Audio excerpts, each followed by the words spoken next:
Welcome back, and today, is being a friend of Vlad good for your health? So far in 2022, more than a dozen oligarchs and top executives, as well as others who have been called friends of Vlad, have died. And the list is long and growing. Alexander Subotin, Alexander Tyulikov, Anatoly Gerashenko, Igor Nosov, Ivan Pekorin, Pavel Pelchelnikov, Ravel Maganov, Sergei Protosenya, Vasily Melikov, Vladislav Avaya, Yuri Voronov, and now another Russian energy boss has mysteriously died in the hospital. Nikolai Petrunin, 47, died after supposedly slipping into a month-long coma from COVID. He is a multi-millionaire father of three, was deputy chairman of a powerful energy committee, and he built gas lines with links to Gazprom. He was fiercely loyal to the Russian president and seen as a political prodigy. This next one could just be a coincidence. Viktor Chesekov, who's been described as the former spy mentor of Vladimir Putin, they had a friendship and alliance that lasted for decades until he fell from Putin's grace after he started becoming critical of high-level corruption in the Russian secret services. One article he published in 2007 brought to light a large corruption scandal, and Putin was not happy and had commented saying there was no need to make such information public. If it's public money, there's a good reason to make it public,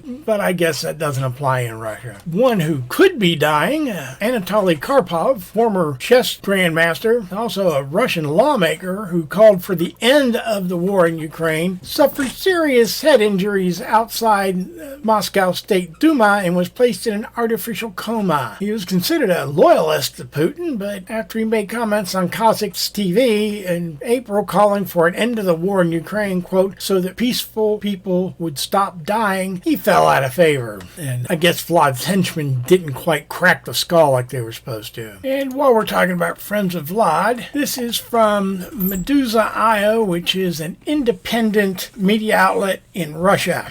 Putin is worried about excessive drinking among his inner circle. Vladimir Putin is worried that several of his aides and senior political supporters have been drinking excessively since his invasion of Ukraine. Putin is reportedly especially troubled by heavy drinking among certain people from his inner circle, as Kremlin elites reach for the bottle in futile attempts to calm their nerves. People have been, quote, an unnamed source, people have been relieving their stress this way since February. Ministers, their subordinates, and even some deputy prime ministers, presidential administration and security council members, state corporation heads, and governors have been drinking more, unquote. Seems they've taken to the bottle to the point where some of them are missing important events and slurring their words, and, well, it wouldn't be a big surprise. Medusa explained the main reason for the stress is the domestic damage caused by Russia's war in Ukraine and the sanctions that followed, and that Putin believes the bureaucrats should have an easier time coping.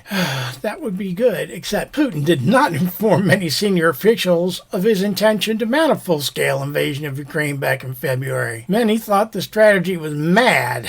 They spent the subsequent months in shock and confusion. They took to the bottle in February, and some of them didn't want to stop, said one source. Discipline has started to suffer. Some officials have missed important events. Others have slurred their words and said things that don't make sense in official settings, and the general public has already started to notice. Well, I guess if you're a friend of Vlad or a member of the inner circle and he doesn't tell you when he wants to start a war, yeah, I think I'd be upset. Here in the West, we all knew what was coming. We saw the massive troop buildup. But when he controls the media over there, they had no idea until the last minute that this was going to happen. And yeah, I think I'd start drinking too, because you send enough sons home in body bags, and mothers and fathers, brothers, sisters, they all start to get really mad. And some of them might just find a way to be armed. And they might just do to you what they did to the Tsar. And not a whole lot of the Tsar's inner circle survived any better than he did. So yeah, I think I'd drink heavily too. This is going to be a short one. I'm out of here. Have a good night. Drink one for me. And like I said, don't forget the whole like and subscribe thing. YouTube loves it and I need the help. So have a good one. I'll see y'all later. I'm out of here.